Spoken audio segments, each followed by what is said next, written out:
Good afternoon, everyone. Welcome to our board meeting today, Wednesday, December 14, 2022. I call the meeting to order at 5:30. 5:35. And this time I will continue with the roll call. Mrs. Gilpas, Mrs. Garcia, Mr. Ocampo, Present. Mr. Mercado, absent. Mr. Jimenez, here. Mr. Connie, can you please lead us with the flag salute? Please stand. Ready, salute. I pledge allegiance to the flag of the United States of America and to the republic for which it stands, one nation, under God, indivisible, liberty and justice for all. Thank you, Mr. Connie. Now we will, now adopt the agenda. Now we want to adopt the agenda. I need a motion to adopt the agenda. Ms. Garcia, Mr. Gilpas, Second. Mrs. Gilpas. No, Oh. Ms. Garcia, second. Sorry, Mr. Campo. All those in favor say aye. Aye. Motion passed by 4 votes, 1 absent. Okay. Now, we will continue with the annual organization meeting of the Board of Trustees. The annual organization meeting time convened at 5:37.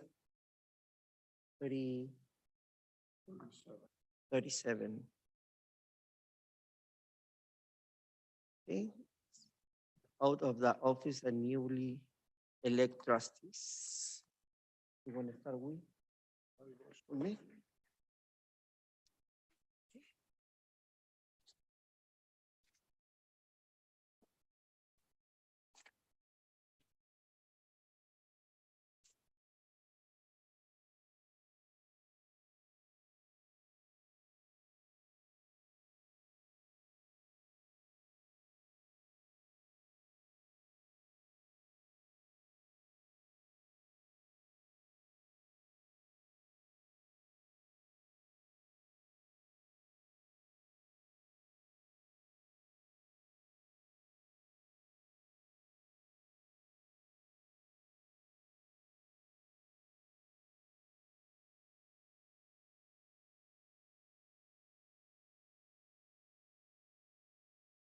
Okay, let me administer the office to Antonio Jimenez. If you would raise your right hand, please. Repeat after me. I state your name. I, Jose Antonio Jimenez, Do solemnly swear do solemnly swear that I will support and defend the Constitution of the United States, that I will support and defend the Constitution of the United States, the Constitution of the State of California, and the Constitution of the State of California, against all enemies, against all enemies, foreign and domestic. foreign and domestic, That I will bear true faith and allegiance and I will bear true faith and allegiance to the Constitution of the United States, to the Constitution of the United States the Constitution of the State of California. and the Constitution of the State of California. That I take this obligation freely, That I take that this obligation freely, without any mental reservation without any mental reservation, or purpose of evasion. person of evasion, That I will well and faithfully and I will well and faithfully discharge the duties discharge of duty on which I am about to enter. upon which I am about to enter. Congratulations. Thank you. Thank you.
Before I start, if I may, I'd like to just say a few words. I promise I won't take very long. I'll make it quick. It's not something that I wrote, it's from the heart. So I'd like to say that Mr. Robert Ocampo, senior, junior, I'm very proud, I'm happy that my dad is continuing to be on the board. He's a great asset for the district, for our students, staff, community. And again, I'm very, very happy. Learned a lot from my father. I myself, because of my parents, have joined the board as well and representing all that, our community. Um, you know, my dad's number one in heart for the students. That and he's put in so many years in it, working 30 plus years at Alisal, and continues to give back to our. Again, thank you for what you do. So now, if you don't mind raising your right hand and repeat after me. I, Robert Ocampo, do solemnly swear that I will support and defend the Constitution of the United States and the Constitution of the State of California against all enemies, foreign and domestic, that I will bear faith and alliance to the Constitution of the United States and the Constitution of the State of California. That I take this obligation freely without any mental reservation or purpose of evasion. And that I will and faithfully discharge the duties upon which I am about to enter. Right.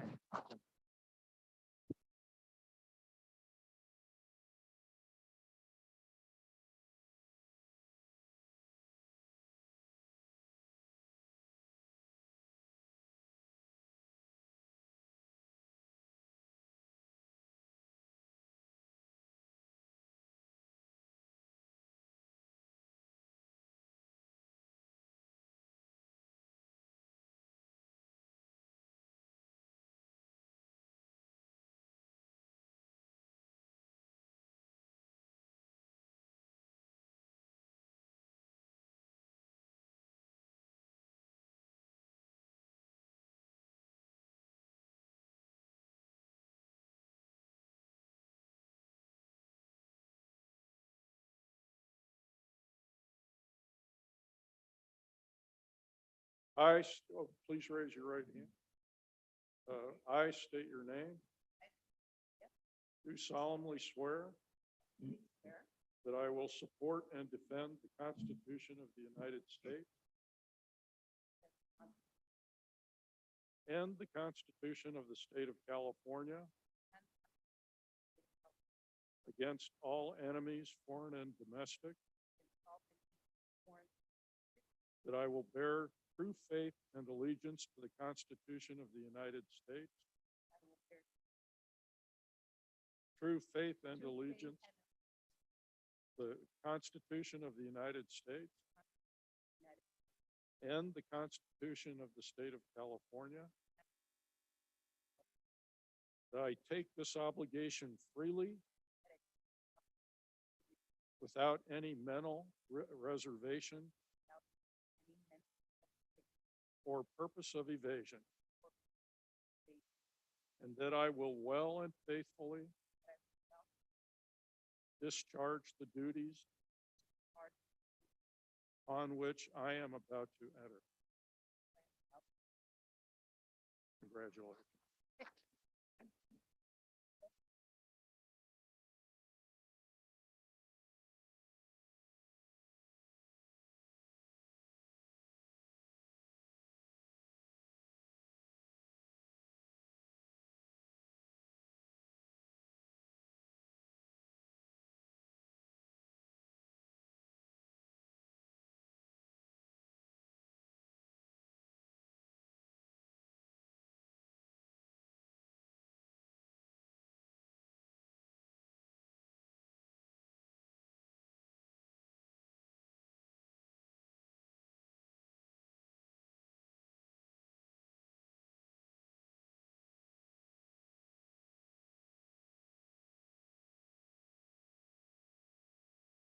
now we want to continue with the election of the board president. In this part, we need to nominate somebody. Okay, as a president, I want to nominate Ms. Gilpas as a new board member, board president. Like to second that?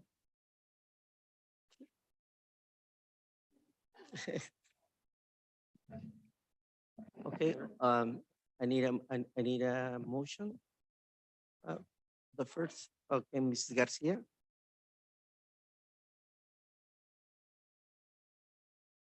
Oh, so I should second the motion. Okay, actually, and huh? you're second the motion, okay, Mr. Ocampo. Second the motion. All those in favor say aye. Aye. Aye. Well, motion passed. 4 votes, 1 absent. The new board member for 2023, Ms. Gilpas. Congratulations.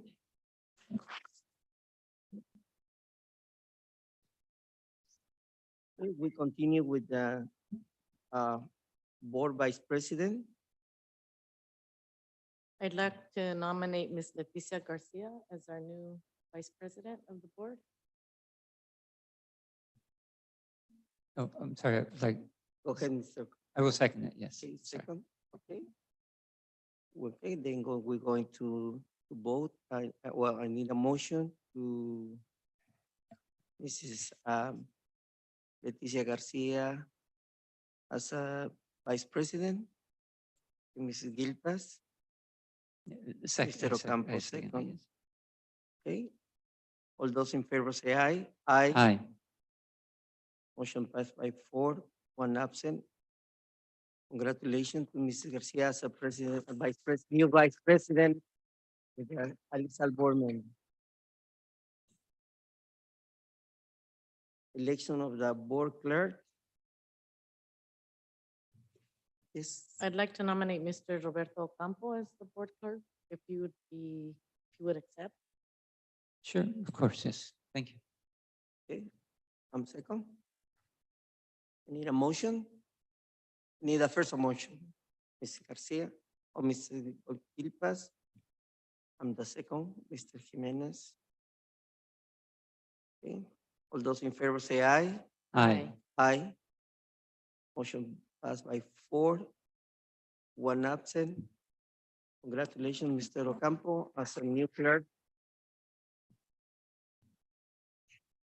Appoint the board secretary, who will always be Mr. Mr. Coning. Okay, motion, I need a motion, I'll make a motion to appoint Mr. Koenig as a board secretary. Mr. Okay, first motion is Mr. Ocampo, second, Second, Mrs. Garcia, Mrs. Gilpas. All those in favor say aye. aye. Aye. Aye. Motion passed by 4, 1 absent. Congratulations to the new board, the Texas board secretary, Mr. Coney. Thank you. Then I appoint a representative of the Monterey County Board, School Board Association, MCSBA, Executive Council. I know that Mr. Mercado's absent today, but if he would accept that, could we still nominate and vote for him, or does he have to be present? No, There's I no don't reason. have. Okay, I would like to nominate Mr. Fernando Mercado. Okay, I need a motion. That was it. Okay, Mr. Gilbert, second. I'll second that. Mr. Ocampo. Okay. All in favor, say aye. Aye. Aye. Aye. Say aye. Okay, motion passed by 4, 1 absent. Mr. Mercado as a representative of the Monterey County School Board Association. Appoint of a representative and alternative if desired to the Alisa Labor Management Accord, ALMA.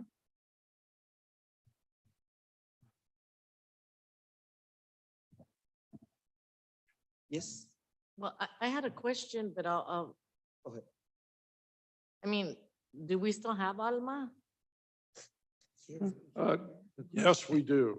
We're still, the the biggest part that always, of Alma that always took place was the instructional leadership team meetings that continue to be held monthly. And so, yes, we have Alma.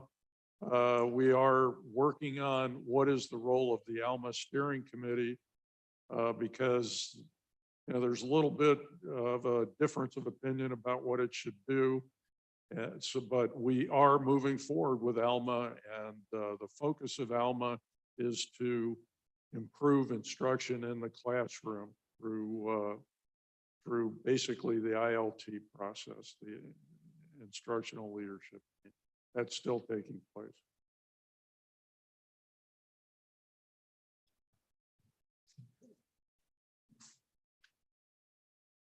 Yes, I'd like to nominate Ms. Leticia Garcia to be the representative. for Alma. okay. If you're looking for an alternate and Mr. Ocampo doesn't, I'm okay with being an alternate. you want to be the alternate? Sure. Oh, okay. Okay. Sounds thank good. you. Okay. Yeah. Oh, thank you.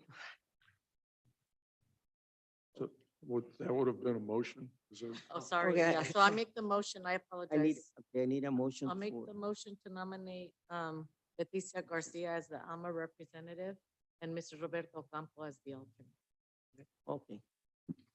Perfect. Need a second on that? The second one? You need a second on that? Yes, please. I'll second this. Mr. Ocampo? Okay, all those in favor say aye. Aye. Aye. Okay, motion passed by 4, 1 absent. Then we continue with the calendar of regular board meetings of the year of 2023.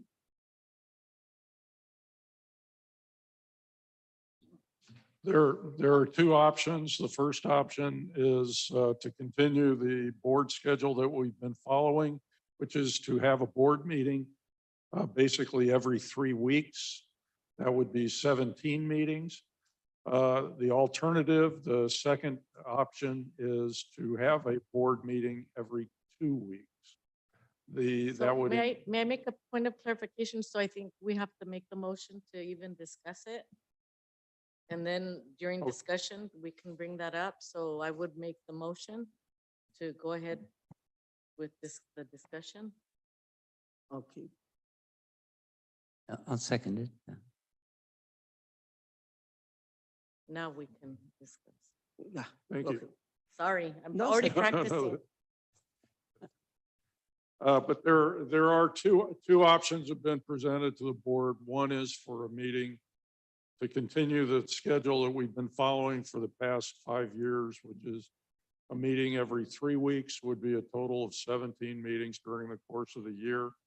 The alternative is to have a meeting twice a month, have meetings twice a month on the second and fourth Tuesdays.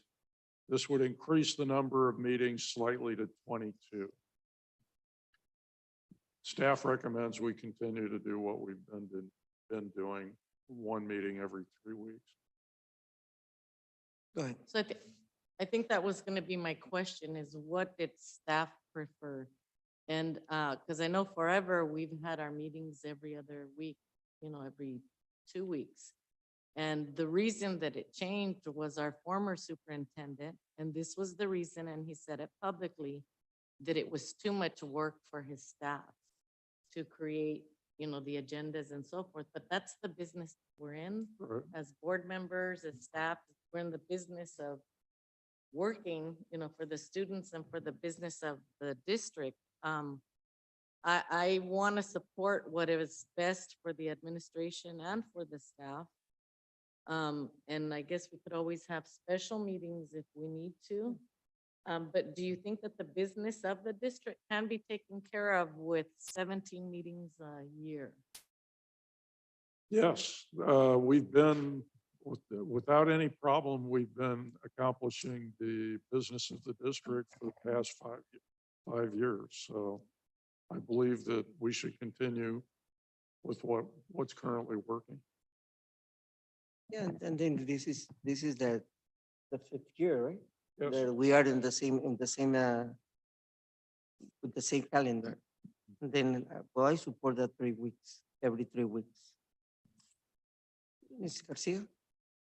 Yeah, I totally support the 3 weeks, not every 2 weeks. I feel like that's Yeah, too much, but yeah, I'm also, I think option one, 17 meetings works. I mean, we've been doing it as far as I can tell. We have, the district has been running smoothly and we've been able to attend to the business of the district. So I think that the 17 meetings, option one makes sense to continue that. Okay. I need a motion to pass I'll the ma- first, option Yeah, every 3 weeks. I'll make a motion to pass option number one. second that. Okay. Mr. Ocampo, Ms. Garcia. Seconds, Ms. Garcia. All in favor, say aye. Aye. Motion passed by 4, 1 absent. To approve the calendar of regular board meeting of the year of 2023. Now, I need a motion to adopt the resolution number 2223-10 for authorization of signatures. Ms. Garcia, I'm sorry, Gilpas. Ms. Garcia, second. All those in favor say aye. Aye. Aye. Motion passed by 4, 1 absent.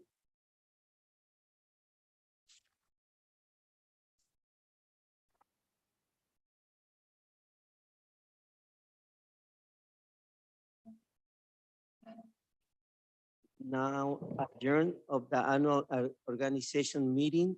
I'm adjourned. Is 5:58. 5:58. Okay. We continue to number 3, administrative services. We want a motion to adopt the resolution 2223-14, recognizing Elizabeth U. Armenta. I need a motion, please. I'll make that motion to adopt. Okay. Mr. Ocampo, Ms. Gilpa, second. All those in favor say aye. Aye. Motion passed by 4, 1 absent. Go ahead, Okay, Mr. at Ocampo. this time, I'd like to read the resolution. Yes, please, go ahead. Okay, LaSalle Union School District Resolution 2223-14, honoring Elizabeth U. Armenta. Whereas Elizabeth U. Armenta will retire on January 3rd, 2023, after having served faithfully as principal of LaSalle Community School for 13 years. And whereas as an outstanding principal, Ms. Armenta brilliantly prepared students as demonstrated by their superb results on the Smarter Balance Assessment Systems test, which showed the best rate of improvement of any school in LaSalle Union School District. And whereas the Board of Trustees, which is to recognize Ms. Armenta's nearly 33 years of service as payroll clerk, accounts clerk, account technician, bilingual classroom teacher, program manager, assistant principal, and principal to the East Salinas community. Now therefore be it resolved that the LaSalle Union School District Board of Trustees does hereby express its deep appreciation to Ms. Armenta for her contribution to education and extends to her its best wishes for a well-deserved and happy retirement. And be it further resolved that a copy of this resolution shall be entered into the official records of the LaSalle Union School District as of this date, December 14th, 2022. Passed and adopted this 14th day of December, 2022.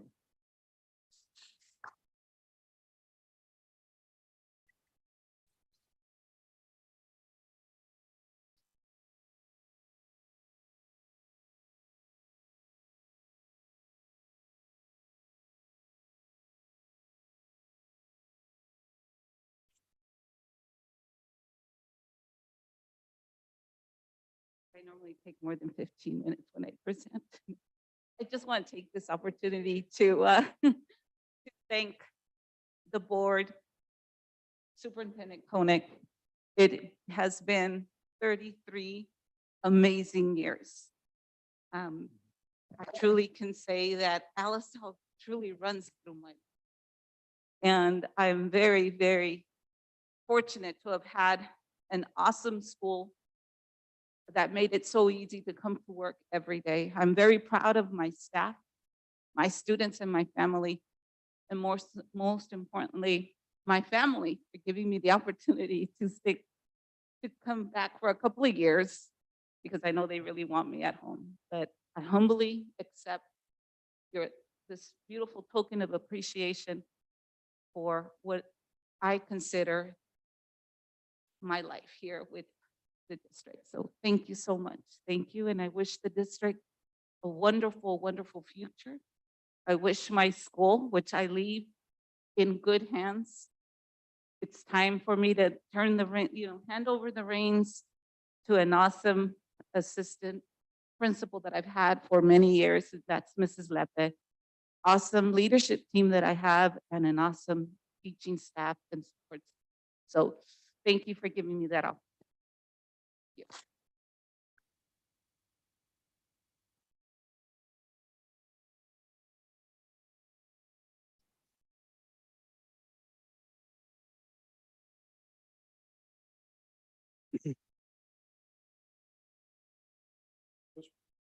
Time break? Break? Okay, we want to take a break for 20 minutes.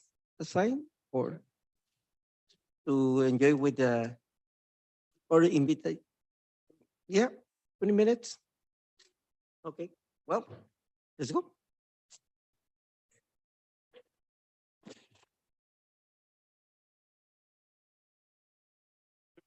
Okay.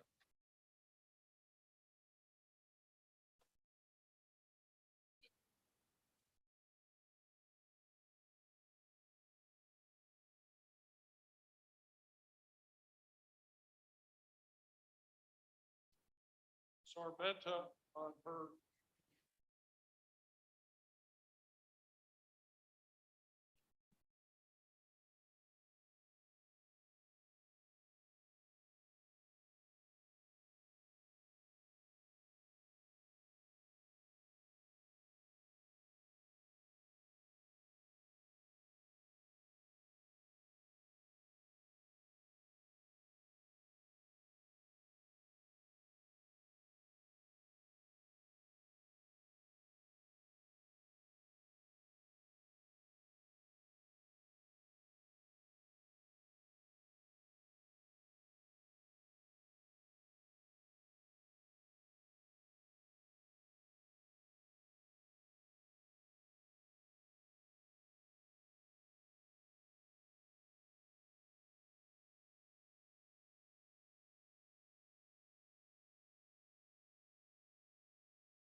Okay, we're going back to the regular meeting.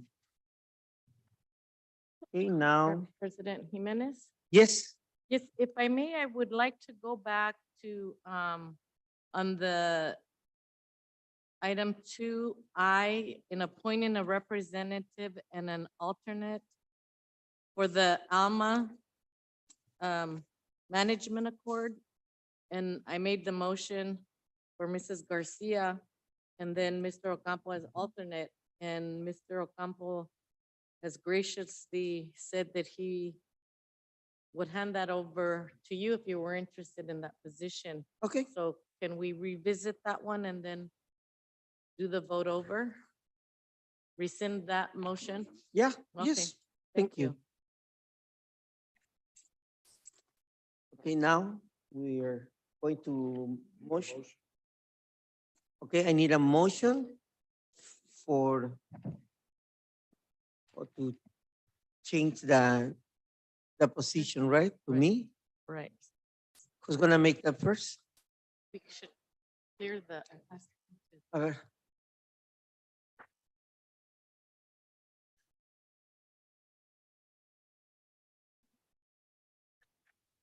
My phone is. Huh? Mama. Thank you. Okay, let- so I'm gonna go ahead then and make the motion to I nominate Mrs. Garcia as the labor management representative, and then instead of Mr. Ocampo, who graciously gave that up so that Mr. Jimenez could be the alternate, is the new motion. Thank Okay. you. Mrs. Gilpa's the first motion, the second, Yeah, I'll second that. Mr. Ocampo. All those in favor say aye. Aye. Aye, Aye. Thank you, Mr. Ocampo. you're welcome. Vote, motion passed by 4, 1 absent. Now we back. We are back.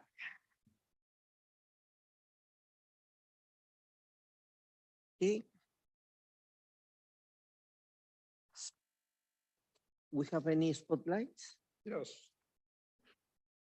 Yes, I've got a couple of spotlights. First of all, we have some mementos for the board officers for 2022. First of all, I'd like to present a plaque with appreciation to Guadalupe Gilpas Pereira in recognition of your service as vice president during 2022.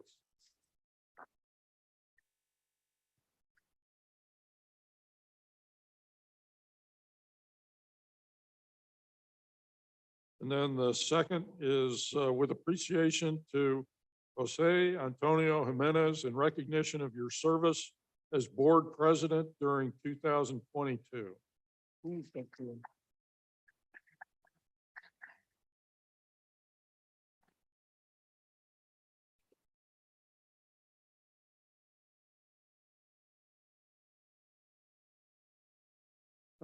Next, I'm sorry, Mr. Mercado isn't here. He was gonna grab the golden bell and ring it, but I just want to point out or announce that Alisal Union School District was recognized by the California School Boards Association for its extended learning program. And at the recent California School Board Association Annual Education Conference, the district was awarded the Golden Bell for the performance in after-school activities, sports, and our performance groups, mariachi, the drumline, and folklorico. So that's something, and I'm just going to ring it for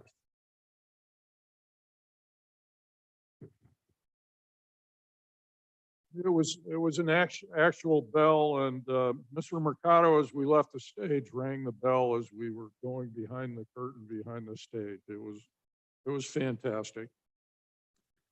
I also would like to, I need to announce the Family Resource Center is going to have their annual toy drive at the Alisal Family Resource Center on Friday from 5 p.m. to 8 p.m. And 504 families are going to be able to participate and uh, receive toys for their kids. Next, I need to give a shout out to Ava. On Friday, they're going to be recognized on a webcast, a webinar by a group called National Day with Mrs. E. I'd never heard about it, but it apparently is a very popular webinar that covers a number of areas. And one is they're going to be highlighting all the great things that are happening with the LSL Virtual Academy. And then also tomorrow, at the LSL Family Resource Center, First Tee is going to be distributing $500 Walmart gift cards to 135 of our needy families. They'll be doing that between 3 p.m. and 5 p.m. And those are the only spotlights that I know of. I have one. I want to take this opportunity to thank Superintendent Koenig and his cabinet, at the Alisal Teacher Association, to its president, Mr. Pastoriza, the California School Employees Association, and its president, Keiko Noe, to all the principals, teachers, classified staff, and all parents for their support throughout the year in which I have the privilege of representing them as a president of the board. We are in the middle of the rebuilding and a strong district after going through a pandemic. With hard work, dedication, and goodwill, I know that we can achieve our goal. Thank you very much for all successful year, and it is commitment to continue the next 4 years working hard to provide a first-class education for all Alisal students. Alisal strong, Alisal fuerte. Something else? Thank you.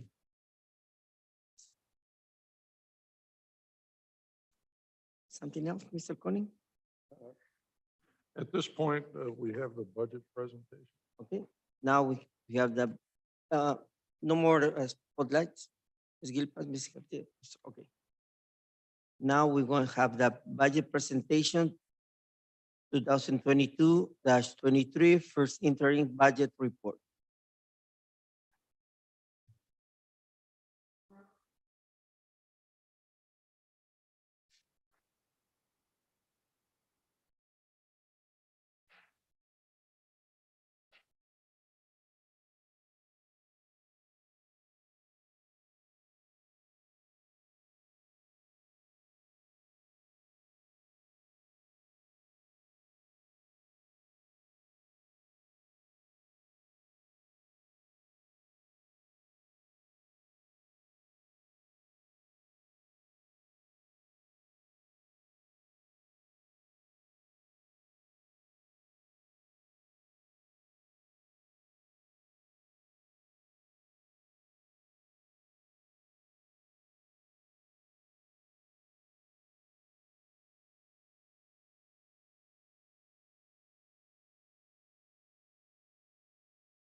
Good evening, Board President, board members, Mr. Koenig, Cabinet, and my colleagues.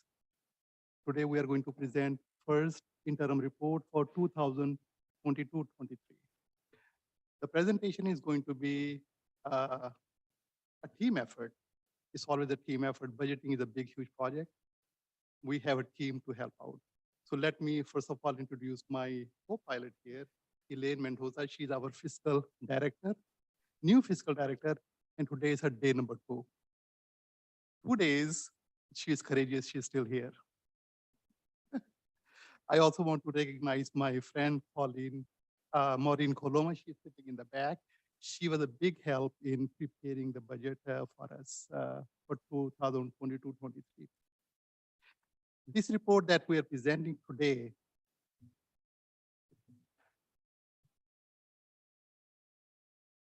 this is going to be our agenda for tonight.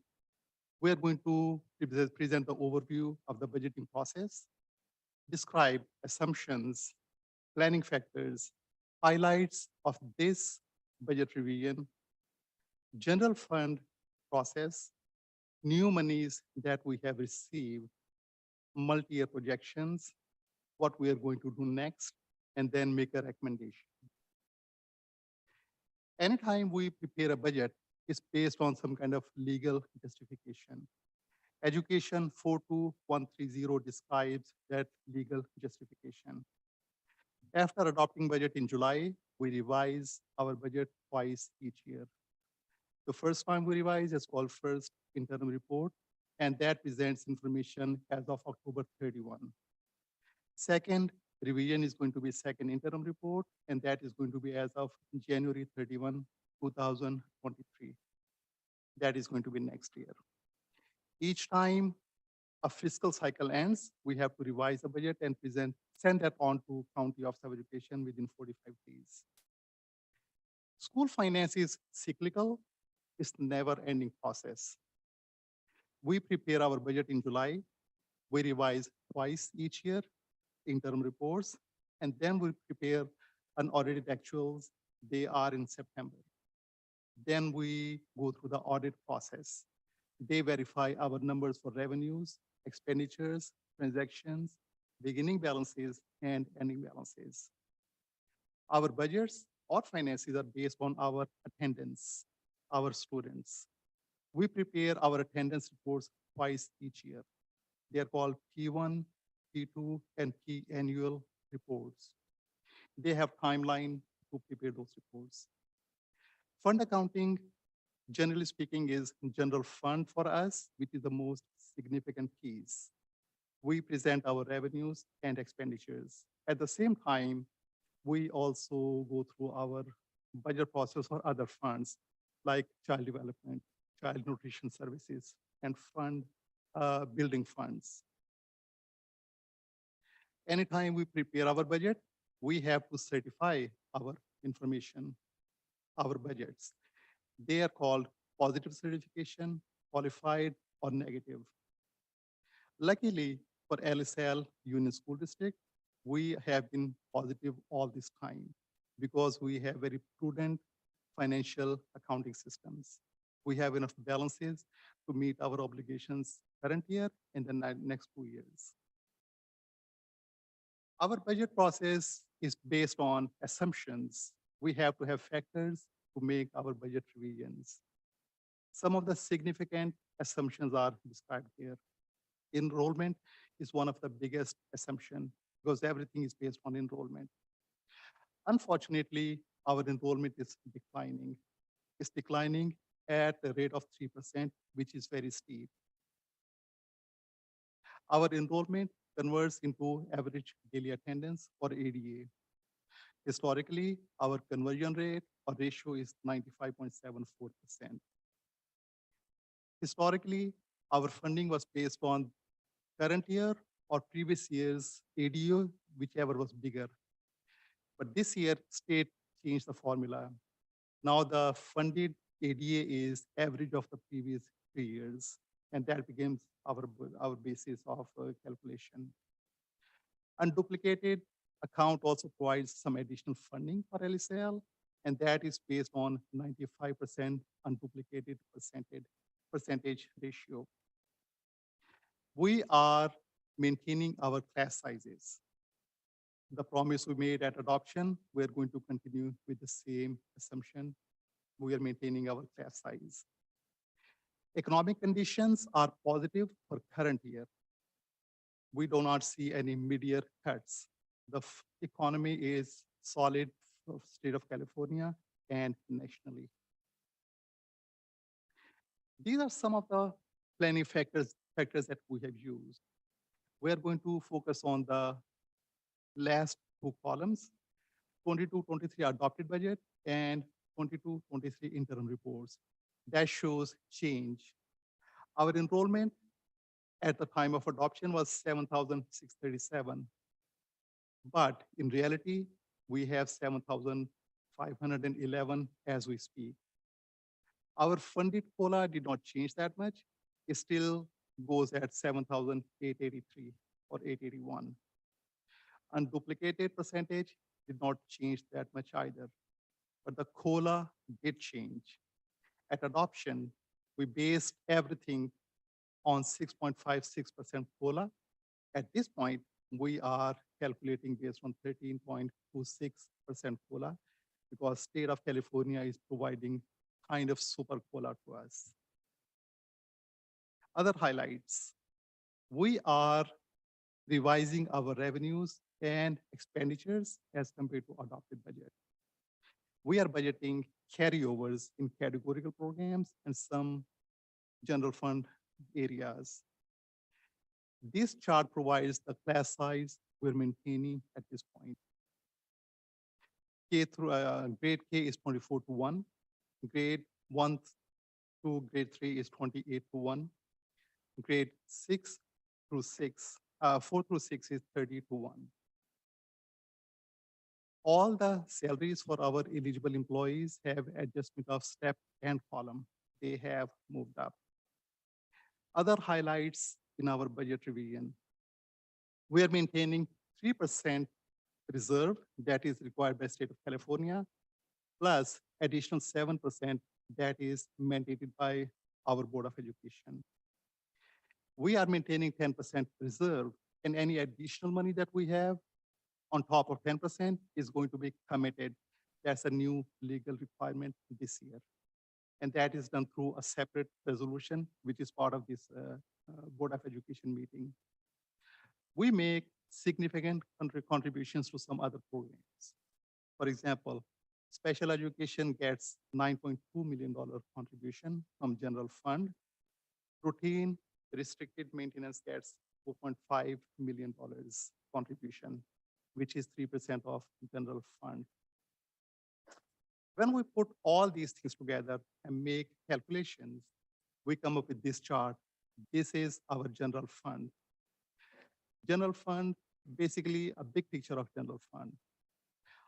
It has the last three columns, which is kind of our changes between adoption to first interim report. Our revenue has increased by $44.9 million, and that stands at $177.8 million. Our expenditures have also gone up by $53.4 million, and they stand at $180.6 million.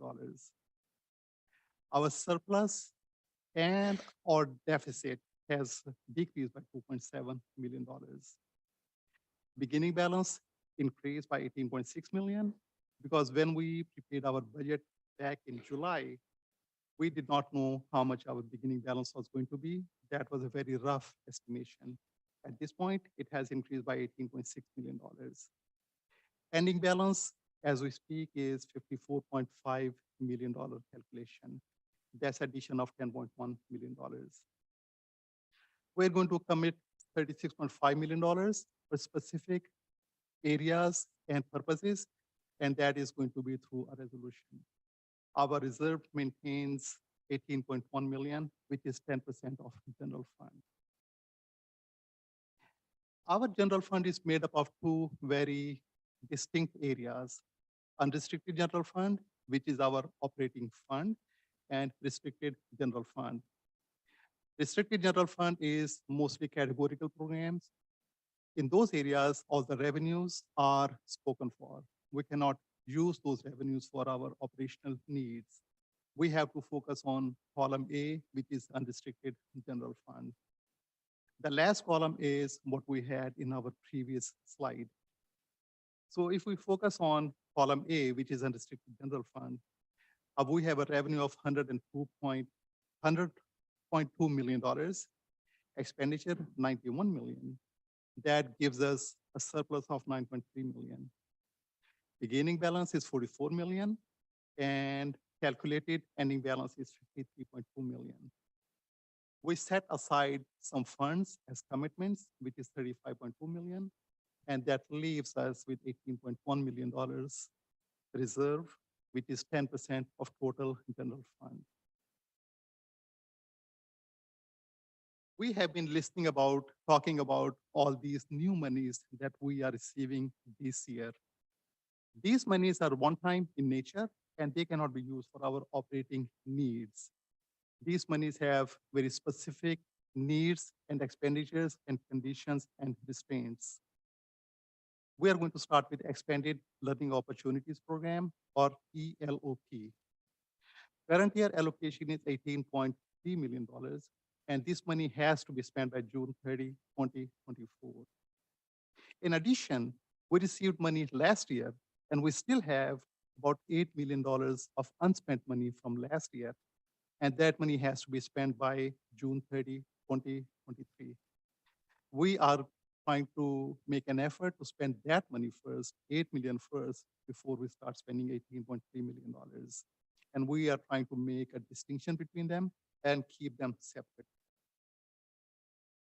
We had some brainstorming sessions, and we came up with a list of areas where we can spend that money. I would not go through all this list, but later on during our discussion, I'm going to invite my friend Monica to jump in and help with those discussions as well. So this slide presents the areas where we can spend those extra monies for ELOP program. It continues on this slide as well. Next pot of money that we have received this year is called Learning Recovery Emergency Block Grant. 15.9 million, almost 16 million, and that money can be spent until June 30th, 2028. It has a longer lifespan for us. So we can spend all that money in one area in lump sum, or we can spread the expenditure over a period of time. Again, just like last pot of money, we have a list of expenditures where we can spend this money. Another amount of money that we have is called Arts, Music, and Instructional Materials Discretionary Block Grant, $4.7 million, and money can be spent until June 30th, 2026.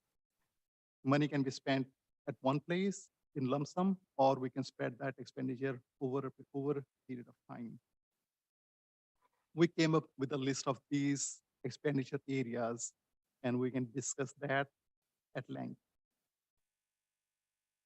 Another area of new money that we have received is called Literacy Coaches and Reading Specialist Grant Program, $5.3 million. And the money can be spent by June 30, 2027. These are the kind of expenditures we can have with this money. It seems like we're loaded with money and we're trying to find areas where we can spend that money. Anytime we prepare our budget, legally speaking, we have to prepare current year budget and we have to have multi-year projections because we like to see that we are solvent, fiscally responsible in the current year and in the next 2 years. We also need some factors, some assumptions for making those calculations. The first line is COLA, very significant piece of assumption. Current year COLA is 13.26%, which is super COLA. Next year, 5.38%, and third year, 4.02%. COLA is a number that also keeps changing as economy changes. Enrollment, that's area of concern for us. Current year, 7,511. Next year, 7,364. Third year, 7,157. That's a very steep decline for us.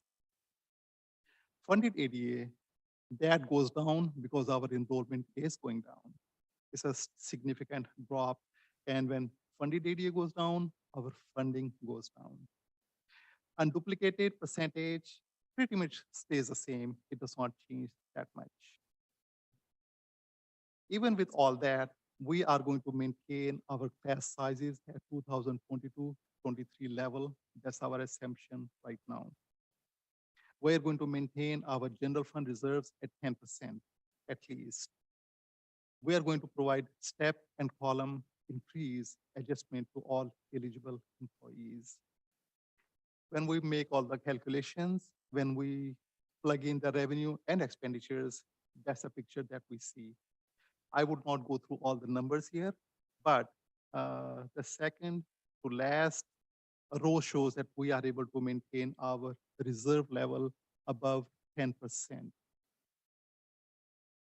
The third row from top, which is surplus and deficit, you see some deficit. And the reason for deficit is our one-time monies that we have, they are going to disappear in the next 2 and 3 years. Whenever we prepare our budget for general fund, we also like to show you what happens in other funds. This picture, this slide shows a very summarized recap of our other funds. All the funds that we have are solvent. They are able to maintain revenues and expenditures at a very high level. Next steps. Our negotiations are going to continue with our partners. Our governor is going to present 2022 and 23-24 budget in January. Staff is going to attend a meeting by School Services of California in Sacramento and get the information which is going to be used for building our budget. We are going to present our second interim report in March. We are going to receive May revised information, and then we are going to bring that to your attention in May. Budget and LCAP is going to be presented to Board of Education. The first meeting in June is going to have public hearing, and the second meeting is going to have adoption and approval. With all of that, we are going to recommend that Board of Education approves our first interim report with positive certification because our revenues and expenditures and fund balances are fiscally solvent at this point. With that, we are here to answer any questions you may have.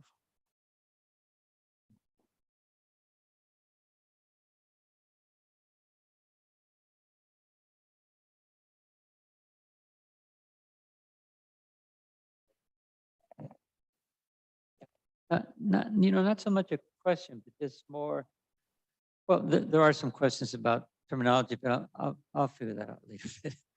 But just a comment regarding your, the new monies for the extended learning opportunity programs, the $18 million that we're getting to develop after-school programs and such. Just want to say that I think, one of the items on there is just an excellent idea, which is this idea of providing every school with a portable learning classroom. And I think that is a great idea because, because it means that some elements of this program will be able to continue even after the money is gone, because, even after the money is gone, those portable classrooms are still going to be there. Hopefully, we'll continue to use them for some kind of recreational, endeavor of some type. Because as in all sort of programs, and I've been around a long time to know that we put a lot of money into something, we get magnificent results, then the money's gone, and then what do? So there's always the issue of sustainability. How do we keep giving those services? And I think that, a classroom in every site kind of addresses it a little bit. It helps with the sustainability. Hopefully, we can come up with other ideas on how to sustain these programs after the money runs out. And that was really my only comment. I did have some other questions. Well, maybe I'll ask you now, just some of the terminology here. Let's see, under learning recovery, what does the term recruiting bonuses refer to? Would you like to answer that, Monica? Or do you want? Okay, I can take that. We're one of the needs we saw as we were going through it, as we were going through possible expenditures that would address learning loss was bonuses to recruit people so that we have more fully qualified teachers to address the learning loss that we've experienced. It becomes a recruitment instrument. Right. Okay. Also, under new monies, arts discretionary block grant, what does the term MPR refer to? That means multi-purpose rooms. Oh, okay. So That was an easy one. Sorry. we want to improve the sound systems and a few other aspects of what we've got in our multi-purpose rooms. For example, the projectors that we have are now 12 or 13 years old. They're fading, they're getting fuzzy. They cost a couple $1,000s each. So we want to replace all of those projectors. We want to replace all of the sound systems. And there are a few other things we want to take care of. Then I have a question, about the $18 million. We need first to put cover the position of a director who's gonna be the person in charge, right? Oh, absolutely. This is, there are things we're doing now, but in order to have a well-coordinated, well-thought-out program to address the expanded learning opportunities grant and all these new programs for all these, we now are going to have basically a learning activity somewhere in the district every time that schools are supposed to be closed. So we don't have year-round schools like we did 25 years ago, but we're going to have year-round schools because we're always going to have some learning program going on. So, and in order, that takes a lot of work to plan the program, manage the money, interview all the people that are necessary in order to make the program a reality, buy all the equipment. It's going to take more supervision power than we've got right now. So this new director position is critical. Okay, thank you, Mr. Connie. Another question? Mr. Ocampo? I don't know if this is a good question or not. Sometimes this terminology just throws me for a loop quite.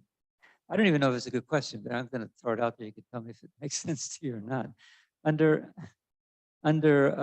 duplicating factors, under planning factors, does unduplicated count refer to percentage of average daily attendance?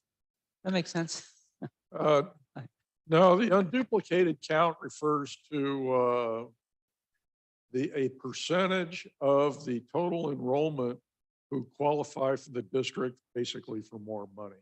We receive supplementary and concentration grant funding above and beyond any other district that doesn't have populations of English learners and free and reduced meal. And, we don't have that many, but also the kids who are in foster programs. Because of our high population of those, we have an unduplicated count of 95% of our district who qualify as needing additional funding in order to level the playing field. So we receive a lot of money. I think it's $37 million this year for, over and above a district like Carmel probably doesn't have any unduplicated.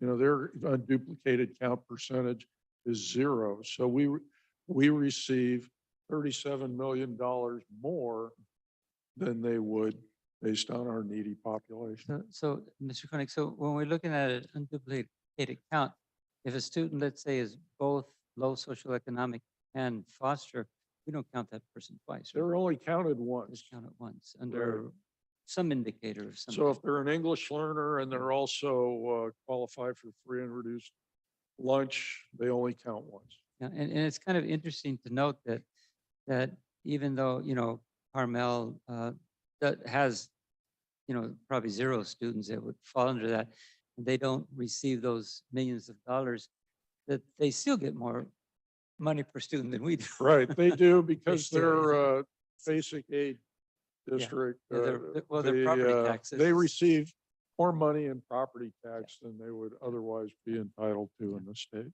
So we're still trying to. Yeah, we still, they're still ahead of us.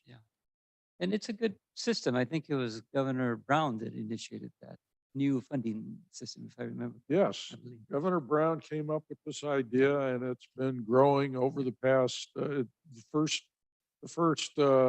year was 2013. 2014 was the first year that we actually started accounting for the supplementary and concentration grant funds. It's grown astronomically. In the beginning, it was just a couple of $1 million. Now it's, as I said, $37 million. It's a lot of money. Ms. Gilpas? Yes, thank you. Well, you said it. You said we're loaded with money. I heard you. So in terms of next moves, I appreciate what is listed there. My question is, there seems to be some departments in our district that could use some more help as far as personnel, like food service, maintenance with custodians, and also with our principals. How much of what's in our budget and all of that money that we have can be used to support these departments with personnel? Like, for example, I mean, because we're, approving some new positions today in different departments that are needed. But I think principals, I mean, I've gone to schools before, I went to Montevilla and the principal, former principal, Mrs. Alvarez, was directing traffic. And then a lot of the schools, that's what the principals are doing, where there's something that they could be doing and they're needed inside the school, meeting with the teacher, whatever it is. So in terms of all this money that we're loaded with, how much of it could we use towards supporting some of the departments that, or do you meet with the departments to see what they need, or can they just tell you how does that work? Please. So this money that we have received, a few things I want to say. All of this money is one time in nature. It's not ongoing. So that's a restriction that we have. That's a drawback that we have with this money. So we don't want to add any ongoing expenditures with this money because this is one time in nature. Number two, this money cannot be used for operating needs. It cannot be used for custodians. It cannot be used for food services program. Food services program is a standalone program. It has to stand on its own, and it's a separate fund. This money cannot be used for any of the child nutrition services programs, cannot be used for custodians. This money is in soul and spirit for educational recovery programs. And that's why we are working very closely with education services, because they are more aware of, they know the education programs, they know the community needs. And that's the reason we came up with a list of all the programs.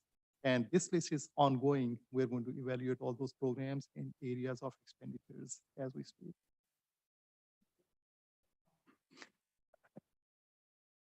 Ms. Garcia? No, I just wanted to add on the funding.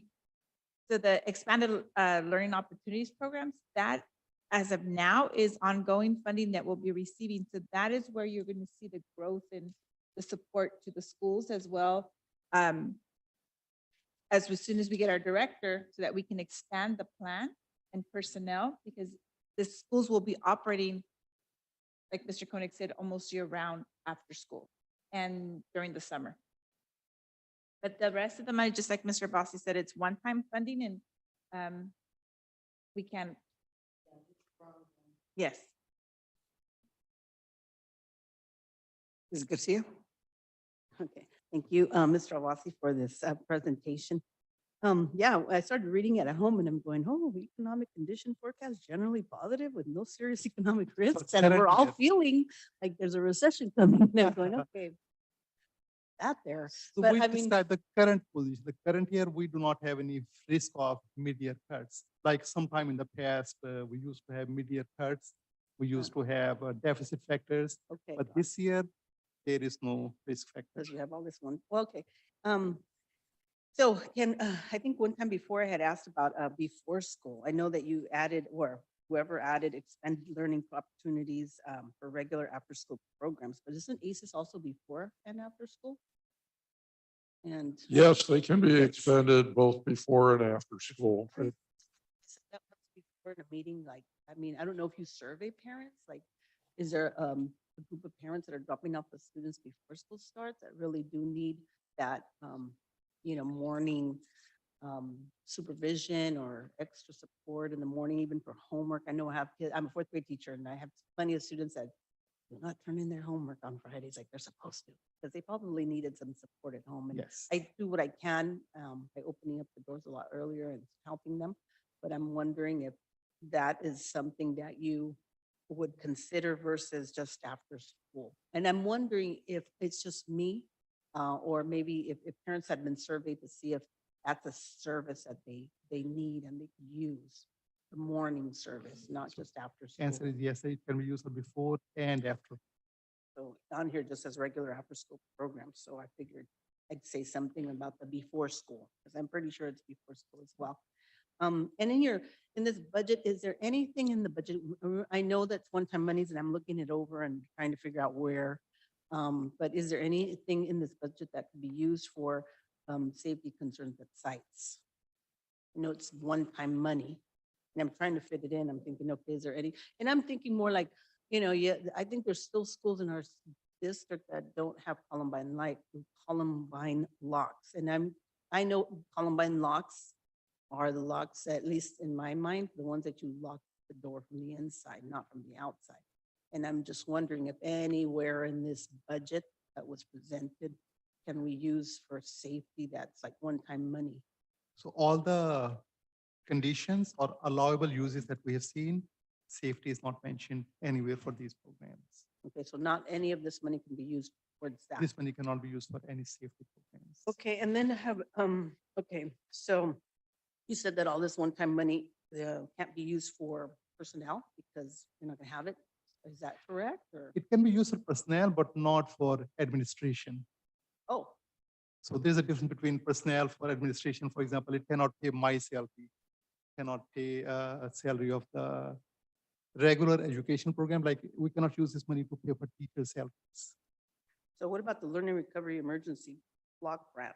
And, wait, where's those coaches? Yeah, so that's the literacy Yeah, there you and go. Literacy reading coaches. specialist. So that actually is going to be used. We're going to be bringing forward a job description and then some approval of positions. But when it's advertised, it'll be advertised as a temporary position based on the grant. So it is a 5-year grant specifically for coaches or reading specialists. Mhm. And that's when we can hire. And so then my next question is a follow-up question with that. Were the teachers surveyed? Or who came up with literacy coaches, early literacy coaches at 8 sites instead of reading specialists? And just, I do want to clarify, I mean, a literacy coach is a coach that works with the teacher, right? And the reading specialist works with the student? Please clarify that one for me. So the reason we decided to go with the literacy coaches is we want to make sure that our staff, we build the capacity within the staff because we know this is temporary funding. In 5 years, it'll be gone. Then we'll have to lay off the reading specialist. So we want to make sure that our teachers in the classroom become that reading specialist because the moment that literacy coach position is laid off, then that capacity is left with the teacher. So we're going to not just use the funding for hiring the coaches, but also for training. And part of the learning recovery is also that reading, again, certificate for the classroom teacher. Is it the money's temporary, you want to make sure we sustain the program. So we're not just looking for the moment, but to sustain. Okay, but did you survey the teachers? I just question, I mean, I'm a teacher. I'm wondering, was the teacher surveyed or is just somebody put this together and say, oh, I'm gonna focus on literacy? So we had, when the money was going to be allocated, we had a choice as a district to say no to the funding, right, at the end of September. We decided to keep the funding. We had a group that came together and brainstormed different ideas. So did we service the staff 100% for the use of the money? Not surveyed, but we also have an Ed Services advisory team that we met with, and the funding was presented to them and the ideas were presented to them. So that's the team that we work with. Well, and I'm a teacher, so I'm just gonna play devil's advocate, and because I mean, if I had 30 kids in the classroom, I don't know, I'm not really sure I would go for a literacy coach. Because in LSL, there's a lot of coaches already, right? There's an ELD coach, a literacy coach. What else kind of coaches are for the teacher? There's so many coaches, right? Or did I get that wrong? So we have 12 instructional coaches that service the grade spans from TK to 6. Mhm. We have 6 EL coaches that program is fairly new. So we again service all 12 schools. So each coach has assigned to 2 schools. The early literacy coaches would be assigned to 8 schools based on what the state identified. Mhm. And they would only work with kinder through 3rd grade because that's what the grant says.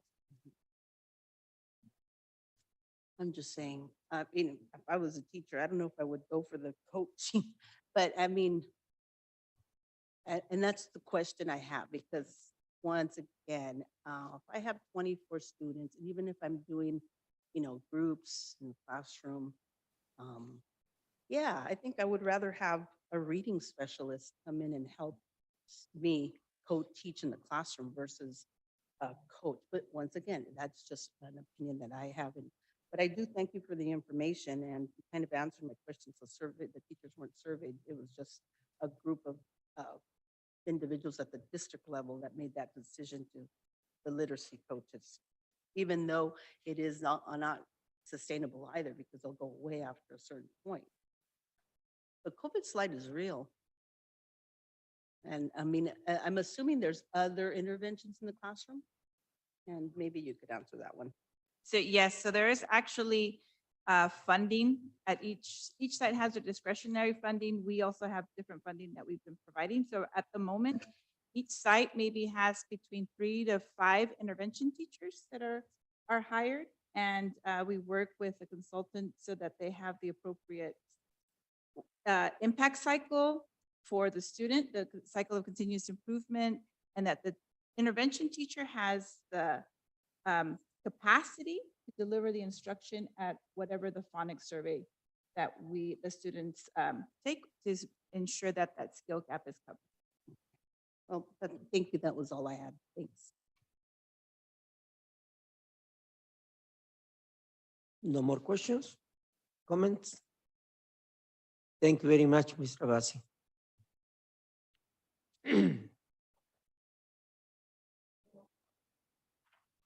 Okay, public comment concerning items on the open session agenda and or no agenda items.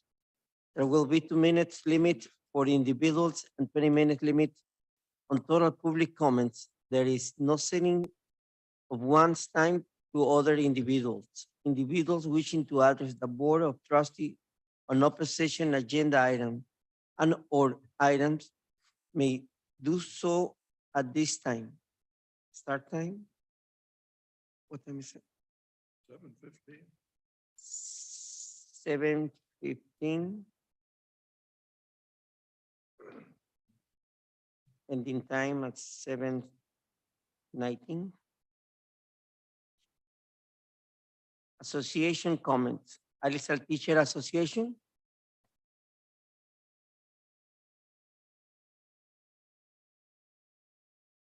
Good evening, everyone. Jaime Pastoriza, Alisal Teacher Association. I'm here tonight just to wish all of you Merry Christmas, Happy New Year. And if you celebrate different holidays, also we also wish you best. So have a great time with your families, also with your friends. Be safe, and we'll get together again back in January. Thank you. Thank you. California School Employee Association, Chapter 577.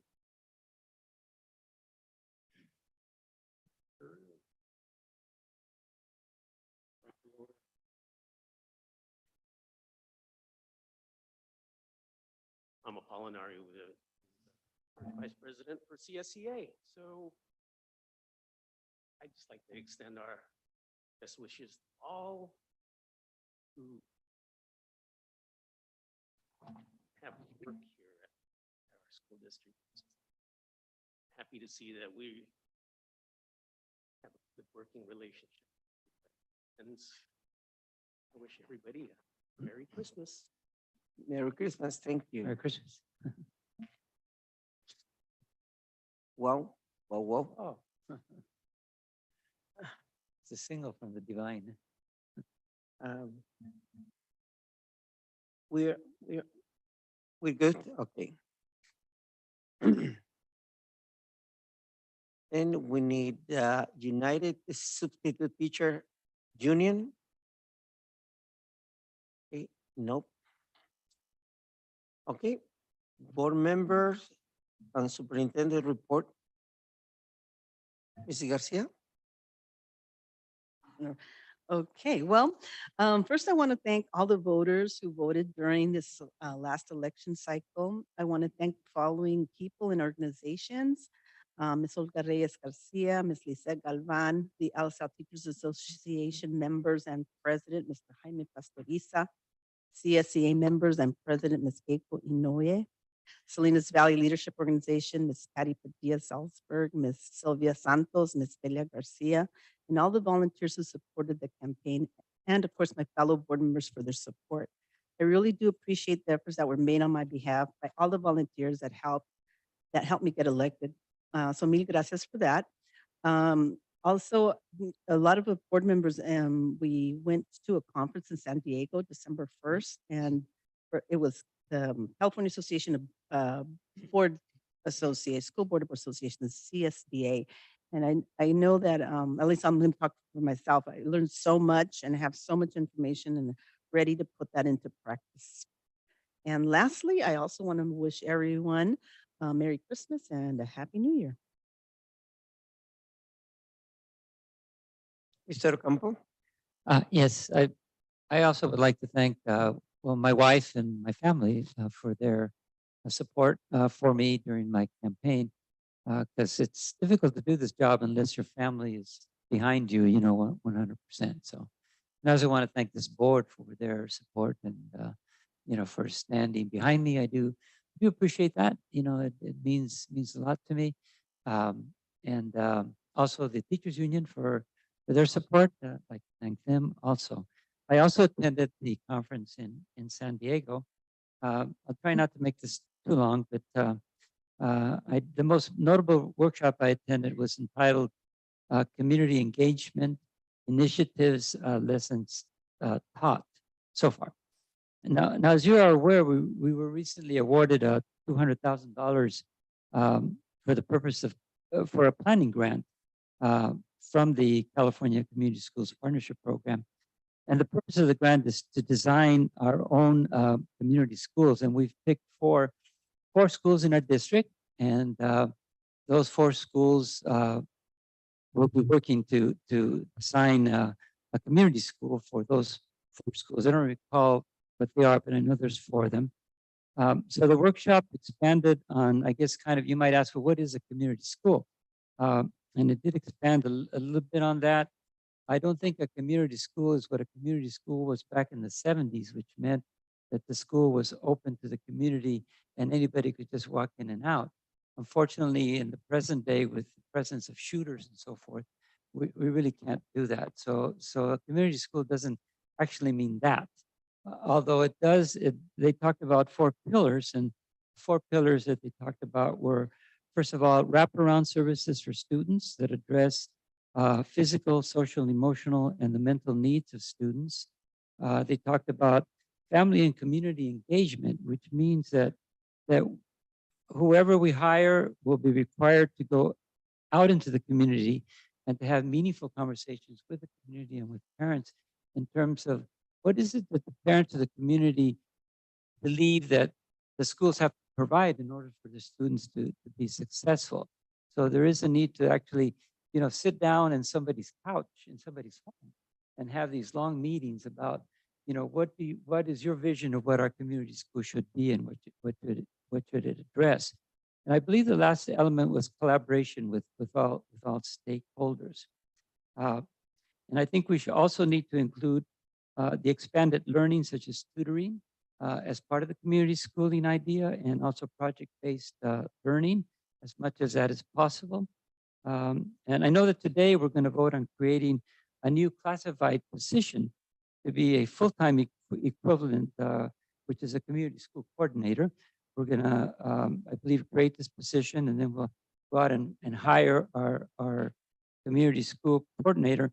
And it'll be the job of this community school coordinator to kind of design our unique vision of what a community school is going to be. So it's going to be, I think it's going to be really a big job. And I think that we need to be diligent, and we need to, supply this person with all the resources that they need in order to be successful, and not kind of let this person out on his own, whoever that person it will be, because it is a big job. And we want to be successful in our planning so we can later on get the money to actually implement the community schooling. I think it's an opportunity. I hope that our board and that our staff, kind of embrace this opportunity and really make it work, as much as possible. Is my hope. And that's my report. And the workshop was nice. I enjoyed it because I knew we were planning this community schooling.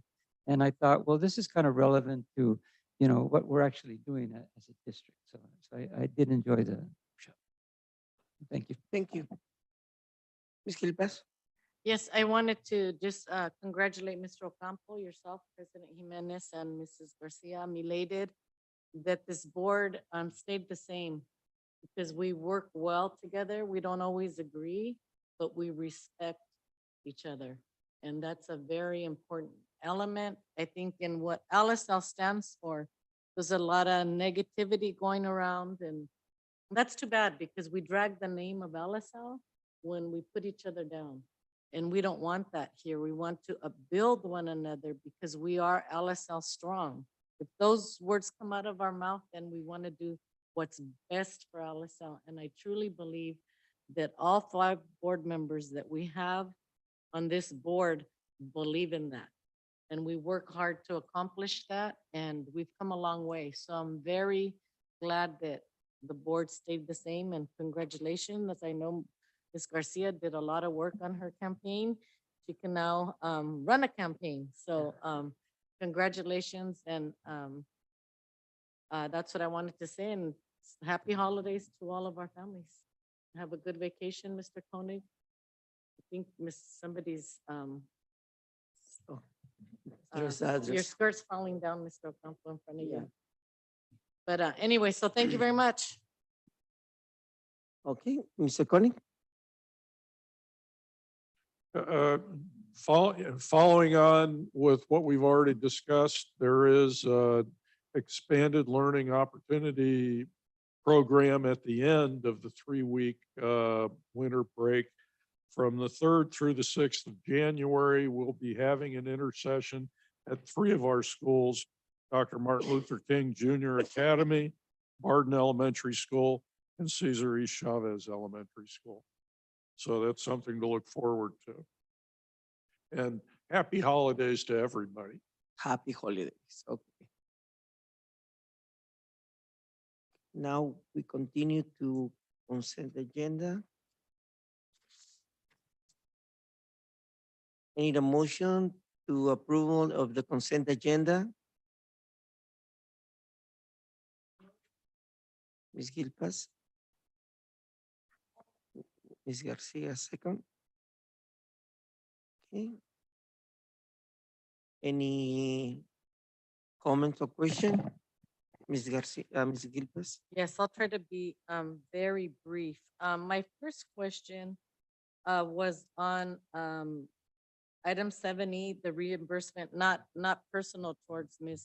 Garcia at all, because I know it's by law that the districts have to reimburse for substitutes. But my question was, is it any position that has a substitute, or is it just for like teachers and administrators who go to a conference like CSBA or so forth?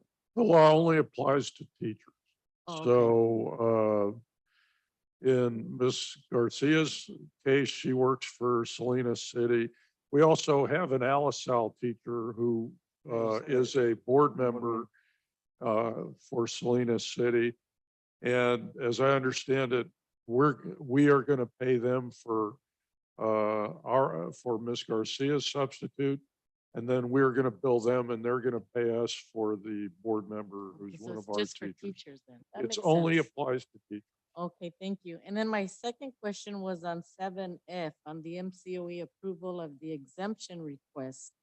So, so this is because our teachers in LSL are being paid so well, then we don't have to, we're getting a waiver to not pay because we didn't make the status quo. The standard for an elementary school district is 60% of our total expenditures are supposed to address classroom salary. However, we mentioned earlier the supplementary and concentration grant funding. We never had a problem making the 60% until we started receiving large amounts of supplementary and concentration grant funding.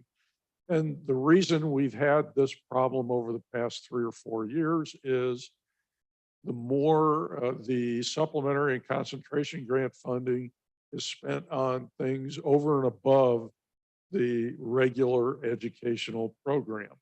So for example, our sports program, our mariachi program, the family resource centers, they are funded out of supplementary and concentration grant funding.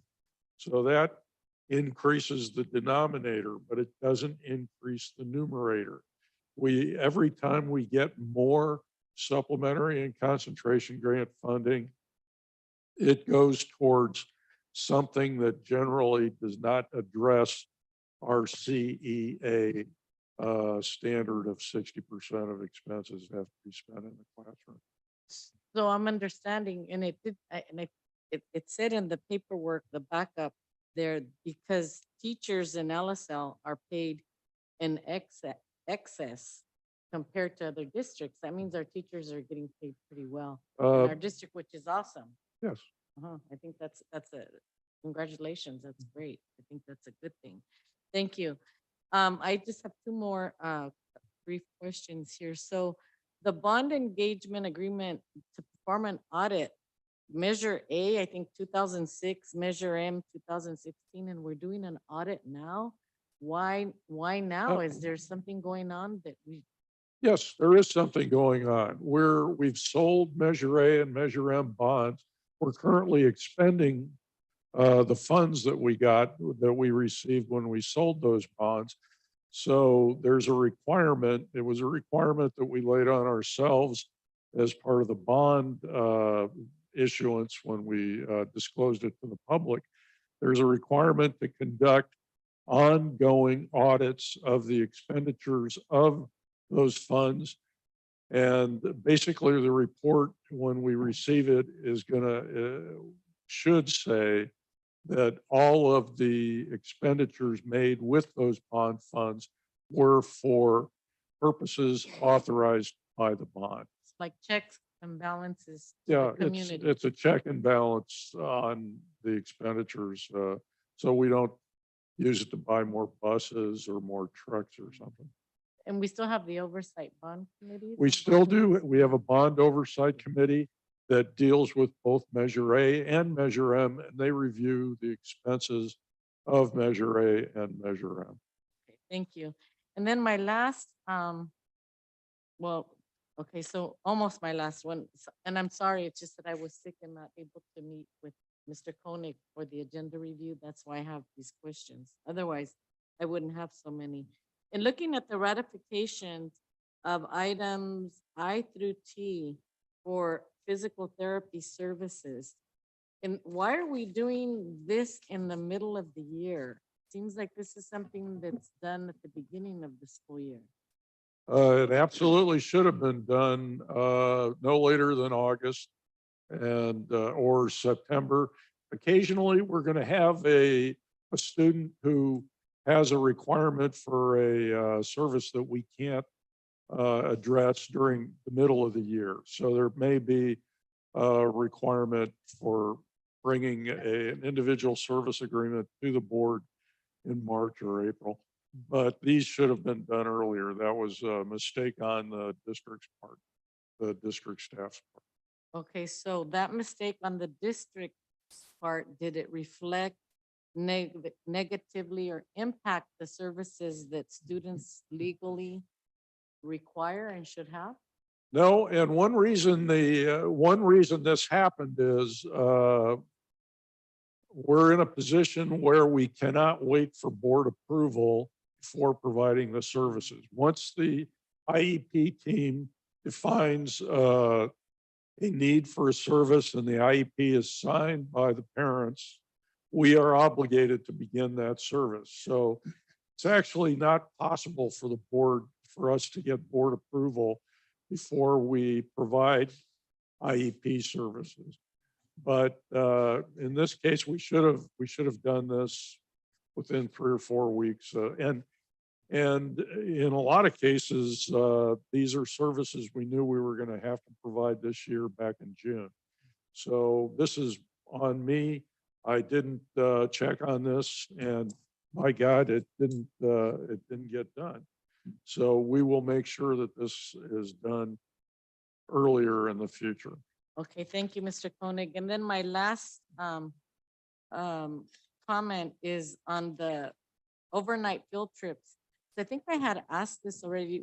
Do we have any sort of policy in place, or do we have anything written that maybe tells us, or well, how do we tell the parents how their kids are going to be supervised when everybody's asleep? That's my main concern. Or does the board feel that we need to make some kind of policy? I mean, we have security all over the place, but I think when everybody's asleep, somebody needs to be watching the kids because things happen. Maybe we could just entertain that thought. Yes. We don't have to discuss it now. I'm really concerned with that because things have happened. Yeah. We know they've happened, and they can happen easily. And it's not only, of course, the liability of the district, but mainly thinking about the kids and what can happen. Right. So just to, I'm finished. Thank you, President Jimenez. No problem. Mr. Ocampo? Yeah, I just had a comment on, let's see, that's 7U, which is the agreement with KWT Consulting, Kevin Taylor.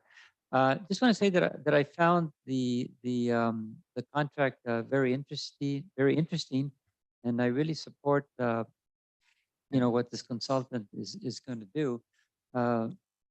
It's my understanding that the ultimate goal is to help create a plan to improve both cultural proficiency and equity for our students. And the reason I think this is important is because, and I've said it many times, I'm a big advocate of improving school climate.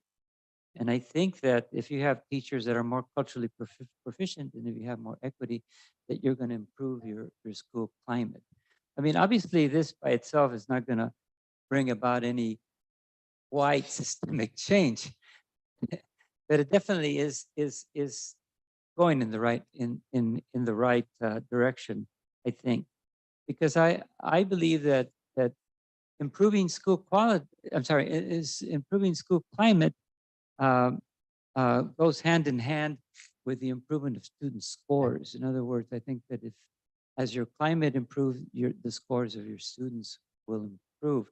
An example just locally, is the way that Starbucks runs its business. I mean, Starbucks trains its employees to remember the names of every single customer that comes in. You know, that's why sometimes you walk into Starbucks and say, "Hi, Leticia," or "Hi, someone," you know, because they're trained to remember your name. And if you go in enough times, they'll remember you. And then when you're there, they treat you just with the utmost respect, and they recognize you. They say bye to you as you go. It's kind of like what happens when you go to a first class hotel and you're treated with the utmost, you know, respect and dignity, and you walk out feeling good. You know, obviously a school works different, right, than Starbucks and in a first class hotel, but the idea is the same. You Yeah, know, we yeah. treat our students with the utmost respect. We truly believe that each one of them can be successful, and each one of our teachers truly believes that. And we improve our school climate, and I think we're going to see our test scores go up. So I think this agreement with this consultant works to improve some of that, and that's why I found it interesting.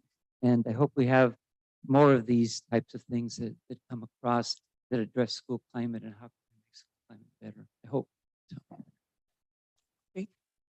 Mrs. Garcia? No, yeah, pretty much, I think all my questions were answered, and I'm glad that Mrs. Gilpos brought up the key, because I too was wondering if, Mr.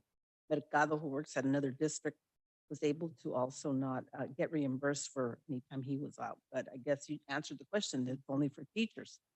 Yeah, and I'm glad to see, I've had that GLAD training, so I'm glad to see that you got several schools, and getting the Be Glad training. And I'm not sure, is it guided language and acquisition by design? Is that, I don't remember what GLAD stands for, but I've had the training and I think it's pretty awesome. And glad to see several schools are getting that training. But yeah, you guys answered all my questions. Thank you.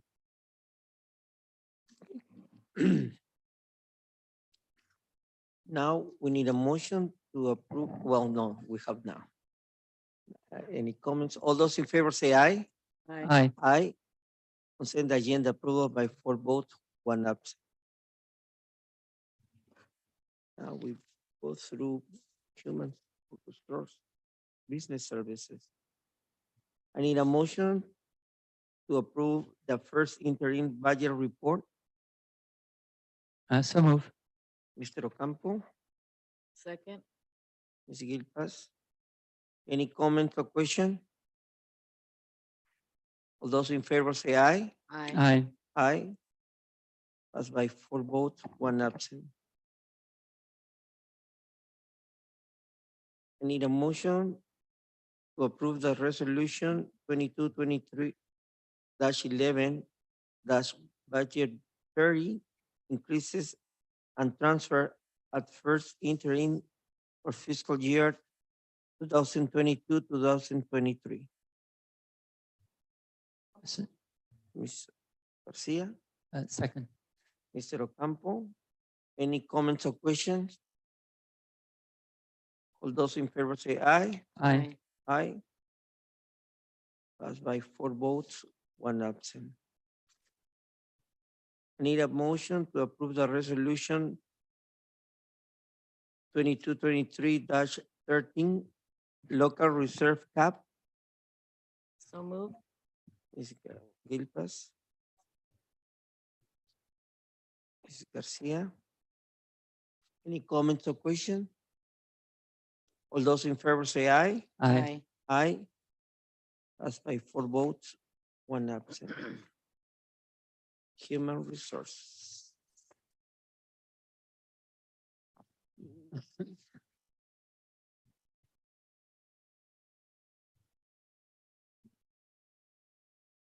Okay.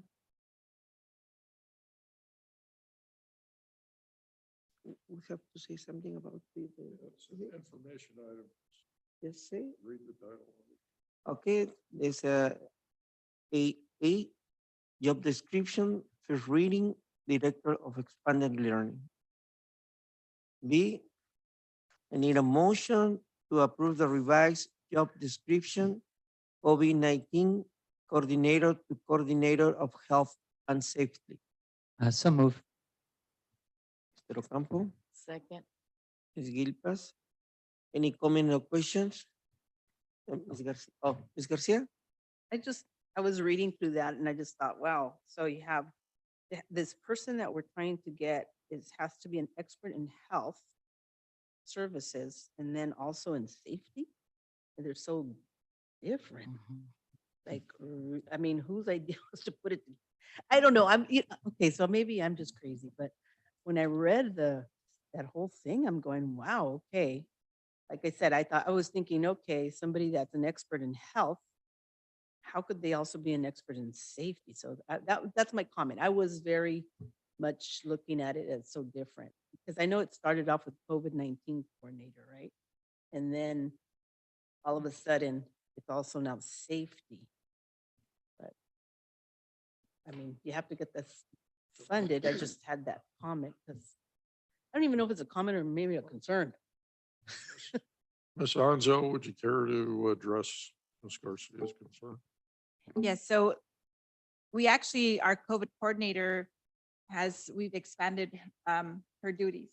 And part of her duties is, I think the safety more has to do with what's happening with our comprehensive safety plans. She'd be collaborating with our safety officer, in this case with our director of MOT, so to run drills, to make sure that our assistant principals have the training for that safety piece of our safety comprehension plans.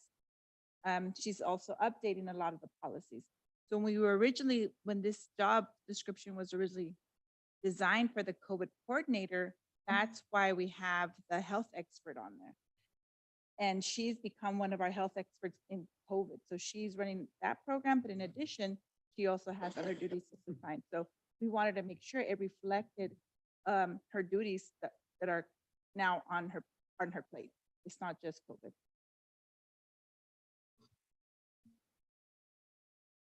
Mr. Ocampo? Yeah, I just had one question. I'm wondering whether this person will also be responsible for assessing possible threats from a potentially dangerous intruder. You know, like maybe the need for cameras to see what's going on in the back of the school, or maybe I don't know, the need for a higher fence or a fence in the back of the school. Wondering about that because I know that cameras nowadays can do some really great things. Like, you know, they do facial recognition. They can kind of tell whether a person coming in is a known person or not. There are even cameras that can detect whether a person has a concealed weapon on them. You know, so there's a lot of wonderful technology out there. So I'm just curious whether this person would also whether that would be part of what this person would be doing. So she's actually currently coordinating all our active killer trainings. So the trainings that we have, what we used to call active shooter, now it's active killer. She is coordinating those trainings for our staff. So she is working with our consultant. And again, I think so the facilities piece of it with the cameras, that'll be in collaboration with our business side of the house. So we have some shared responsibilities, but more than anything, it's the training that's happening for the drills and the safety plans that we have at the sites. So the answer to the question is yes, or Yes. Oh, Oh, yeah. okay. Well, because she's doing the active killer piece and then the collaboration. And then And I'm sorry, I know that it's active killer because it's not just somebody can come on campus with a gun, but they can come in on campus with anything else. So that's why it's been changed to active killer. and who's gonna be the person in charge? The same person who was before? So Ms. Guidi, Ms. Vicky? yes, Ms. Guidi is will be our, once this job description is approved, right now she's our COVID coordinator, and she'll be our health and safety coordinator. Okay. Another question? Go ahead. So is there also, I'm wondering, is there also a district nurse? There's a district nurse. Yes, one we have a district nurse. And every single site has a health aide. Is that correct? Our attendance clerks are attendance clerks / health aide. Oh, okay. And then, so this person now is going to be coordinator of health and on top of that, the safety. right? Yes. They're together. That's gonna be a big job. Exactly. Another question? Comments? Okay, now, all in favor say aye. Aye. Aye. Okay, motion passed by 4. 1 absent. Now I need a motion to approve a job description, second reading, community school coordinator. So move. Mr. Ocampo? Ms. Gilpas, any comments or question? All those in favor say aye. Aye. Motion passed by 4, 1 absent. I need a motion to approve the Alisal School District USSD article of negotiation with Alisal Teacher Association, ATA. Ms. Gilpas? Ms. Garcia? Any comments or question? All those in favor say aye. Aye. Motion passed by 4-0, 4-1, 4-1 absent. I need a motion to approve the variable term waivers for 2022-2023 school year. So move. Mr. Ocampo? Need a second one? Who? Ms. Gilpas? Any comments or question? All those in favor say aye. Aye. Motion passed by 4-1. I need a motion to approve the request for the new position, Secretary 2, 1.0 FTE. So move. Mr. Ocampo. Ms. Garcia. Ya le vi los ojos, le vi los ojos. Any comments or question? Okay, I have a question, Ms. Gilpas. Yes, I just want to see in terms of the payment, is it the same as the classified secretaries, whatever level they're at? Like a secretary 4, maybe at a different level and it just Right, follows. this is a secretary 2. We currently have a job description. We currently have a salary schedule. So this is the same as the secretary 2s that you see in the area between HR and ed services. So it So falls into the it's same the pay same scale job description and pay. and pay. Thank you. Ms. Garcia? No, I just, yeah, so we're just talking about the pay. So is this, does the secretary 1 position or, okay, let's just go back to secretary 4. Is there a secretary 4 position? There is a secretary 4 position. The school site secretaries are secretary 4s. Okay, and how does that compare to relatively compare with the salaries? Are they about the same or? The secretary- salary for a secretary 4 is higher than the salary for the secretary 1s and secretary 2s. And so secretary 4 goes up to 5 or from 13 or 15, what ranges? I mean, columns, do they go over 15 times or Um, do you know? I think there are 5 or 6 steps for all of the classified specialties. Okay. No, well, I don't really have any other questions. So, I mean, basically they're getting paid like about 65,000, is that correct? The yeah. secretary too? Yeah, in that neighborhood. Okay, thank you. The rest of the total cost of the position is $98,000. The part that's over and above the salary is the budget for the health and welfare benefits and the statutory benefits, the social security, the retirement, and all the other things we're required to pay. Okay. Mr. Ocampo? No No, questions. no questions? Okay. All those in favor say aye. Aye. Aye. The motion passed by 4, 1 absent. I need a motion to approve the request of the new position, database coordinator, 1.0 FTE. So moved. Ms. Gilpas first. Ms. Garcia second. Any comments or questions? No comments, no questions. All those in favor say aye. Aye. Aye. Motion passed by 4, 1 absent. Okay, future agenda. Have any future agenda, Mr. Coon?